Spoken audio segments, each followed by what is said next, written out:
que vous voulez un tract pour les élections? Ah non, merci. Non, vous voulez pas? On t'avoue en tant que chose. Ah, ok. Soyez maudits. Orphelins de plateformes politiques depuis leur rupture avec la France insoumise. Tout juste réélus députés, Clémentine Autain, Alexis Corbière, Daniel Simonet et Andric Davy ont lancé ce vendredi à Bagnolet, l'APRES, l'Association pour une République écologique et sociale. Diriez-vous que la France insoumise est un mouvement antidémocratique ?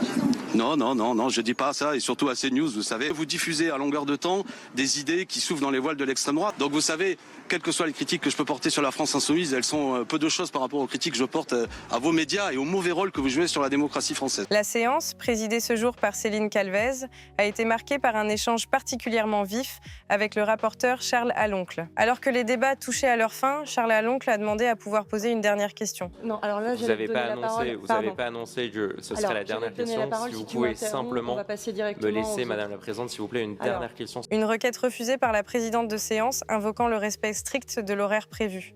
Visiblement agacée, Céline Calvez a rappelé que la commission devait s'achever à 16h20. Vous pouviez aussi arriver à l'heure, monsieur. Vous êtes arrivé avec 5 minutes de retard. Je suis arrivé à 16h04, Madame la oui, Présidente. mais en fait, si on Laissez-moi poser une dernière question importante sur le cadre social. Je préside. Aussi 2 minutes. Je sais que c'est très court et il va falloir trouver. Et il va faire, mais fais un tweet si tu veux, ça t'amuse.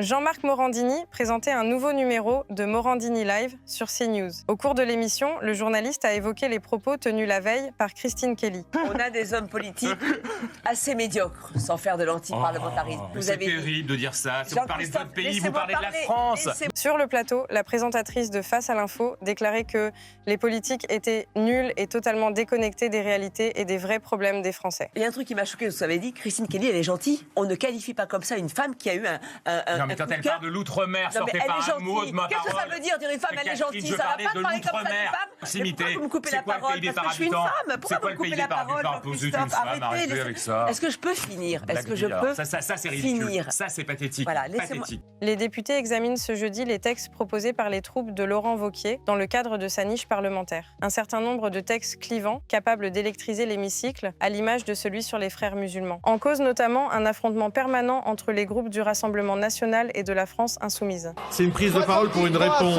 Non mais à un moment, je veux bientôt, mais c'est une prise de parole pour une réponse. Vous terminez, mais sincèrement, vous faites 1 minute. Vous en voulez combien, Monsieur le Président? Ce dernier est alors sorti de ses gonds, alors que plusieurs de ses collègues ont déploré une gestion à 2 vitesses de la séance, avec un traitement différencié entre les députés RN et Insoumis. Descendant en bas de sa tribune pour interpeller Sébastien Chenu, Antoine Léaumont a finalement écopé d'un rappel à l'ordre. Je fais sur un très bon numéro d'article. Bon alors stop, ça va. C'est un moment, faut arrêter de se moquer du monde quand même là. Vous asseyez, Monsieur Léaumont. Monsieur Léaumont, ne créez pas d'incident. Vous n'avez pas à me menacer physiquement. Qu'est-ce que vous venez de dire là? Je saisis le bureau pour vos menaces physiques de venir descendre avec vous. Jordan Bardella s'était effectivement amusé des blagues de Philippe Cavrivière sur le physique du président de l'Union des droites pour la République, comparé par l'humoriste à un sextoy.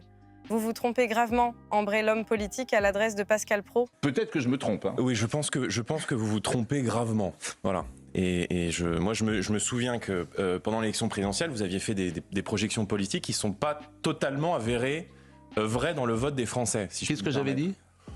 Vous encensiez Éric Zemmour, par exemple, et la manière d'Éric Zemmour de faire de la politique. Vous vous en souvenez? Ils avaient prévenu sur les réseaux sociaux qu'ils viendraient pour protester et tenter d'empêcher la venue d'Éric Zemmour. À Évreux, des militants antifascistes ont protesté. Le candidat des municipales, Jean Messia, est intervenu. C'est vous qui ramenez la haine ici. Nous ne sommes pas d'extrême gauche. Nous sommes des gens qui n'acceptent pas vos idées. Vous êtes d'extrême gauche. Vous êtes la honte de la France. Au nom de quoi nous sommes d'extrême gauche? Au nom de quoi vous passez vos journées? Ezzedine Ahmed Chaouch était l'un des invités de BFM TV pour évoquer les récentes prises de parole de ses confrères Karim Rissouli et Mohamed Bouhafsi, récemment visés par des messages à caractère raciste depuis les résultats des élections européennes. Je ne savais pas qu'il allait y avoir un journaliste, je vais appeler journaliste, je vais être sympa avec lui, d'extrême droite, ça me... Quand on met dans des je ne suis pas, évidemment, vous ne regardez pas ce que je fais, mais c'est pas grave. Ouais, donc, moi, vous ne lisez pas ce que je fais, donc je veux pas, on voit vos unes, ça suffit. Et... Sur son site, la compagnie a ainsi annoncé que les enfants n'étaient pas acceptés. De quoi provoquer un scandale alors que l'interdiction concerne les moins de 12 ans. Très choqué par cette décision, Gilles Verdez a exprimé son indignation d'exclure des enfants. Un avis qui a fait réagir son confrère Michel Marie. C'est pas parce que c'est Michel Marie que tu peux pas lui rentrer dedans. Hein. Ah. Allez-y, ça en vaut la peine. Ah non, mais c'est le vieil aigri qui est en train de... Si le grand public a découvert Michel Marie dans Touche pas à mon poste, puis Tout beau, tout neuf, il est connu pour avoir été journaliste à la rédaction du Nouveau Détective pendant 40 ans, un magazine pour lequel il a couvert de nombreux procès d'assises. D'abord, je ne vous autorise pas à me traiter de vieil aigri. Ça, c'est la première chose. Vieux tout seul. Non, il n'y a pas ni vieux ni machin. Sinon, je vais vraiment me fâcher. Oh là Là, vous commencez à me gonfler, vous. Qu'est-ce que vous avez à m'opposer? Calme-toi. Très franchement, j'en ai rien à foutre de ce que vous venez de dire. Pauvre mec, pauvre mec. C'est bon, les mecs. Il est dommage que vous n'ayez pas fait votre travail. On n'est pas là pour faire votre bilan. Il est catastrophique, a raillé Laure Lavalette. Le ministre s'est alors rassis avant de lui lancer « Comment vous ferez pour renvoyer un Syrien en Syrie ?» Ah, mais vous irez voir les dirigeants du Maghreb notamment, et vous leur direz « Reprenez vos ressortissants, parce que nous, on est trop cons pour y avoir pensé. » C'est pathétique. En Syrie, ils ont un ami, Bachar, donc effectivement... Je pense que le déshonneur... Qui est pris, qui croyait prendre? La commission d'enquête sur l'audiovisuel public a décidé, jeudi, de demander à la ministre de la Culture, Rachida Dati, de transmettre les documents étayant ses accusations contre le magazine Complément d'enquête de France 2. Dans cette commission d'enquête, Madame Rachida Dati, ministre de la Culture, vous a accusé sous serment d'avoir tenté de monnayer les services d'une tierce personne. Son président, Jérémy Patrier-Leitus, souhaite ainsi éclaircir des déclarations contradictoires faites sous serment devant les députés. En cas de fausse déclaration, une saisine de la justice pour suspicion de parjure pourrait être envisagée. Je rappelle que je suis sous serment et que nous n'avons évidemment pas donné d'argent ou proposé d'argent à quiconque dans l'entourage de Madame Dati, fût-ce par un tiers.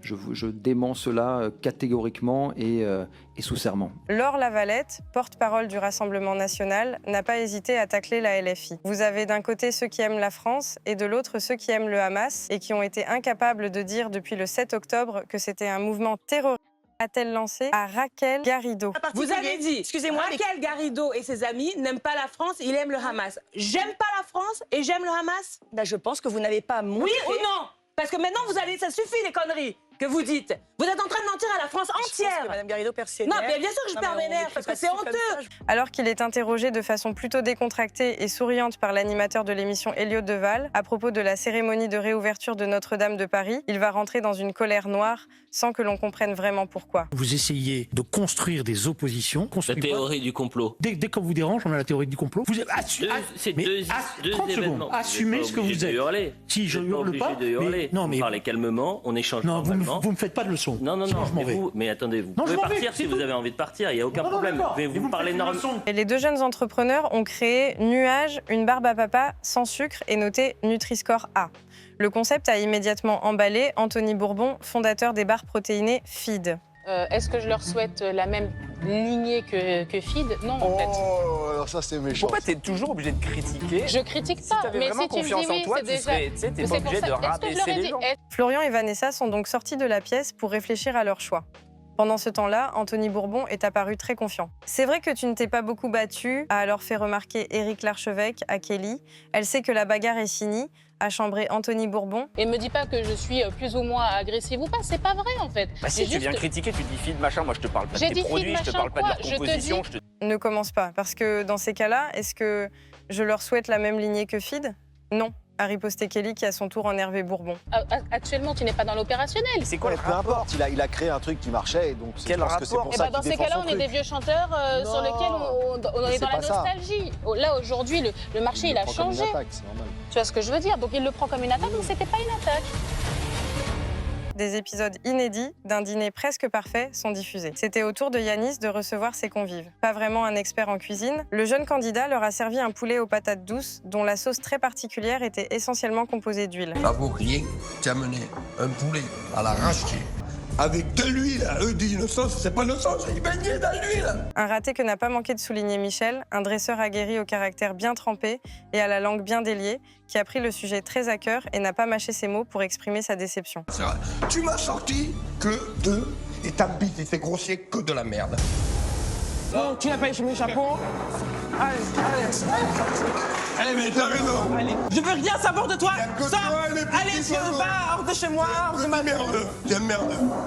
La chef des écologistes, qui revenait sur la création du nouveau Front populaire et sur la campagne menée ces dernières semaines, a été coupée dans son intervention par l'élu RN. Vous, on vous a assez entendu. Si vous voulez parler, il fallait venir au débat, lui a-t-elle lancé. Parce que ce pays, il a souffert, qu'il est fracturé, et les résultats... Mais je souffre en vous écoutant à chaque seconde, je vous confirme. Je vais vous ajouter à mon compte pénibilité si on n'abroge pas la réforme des retraites. Donc vous plaisantez, mais continuez le mépris, la diffamation, la calomnie.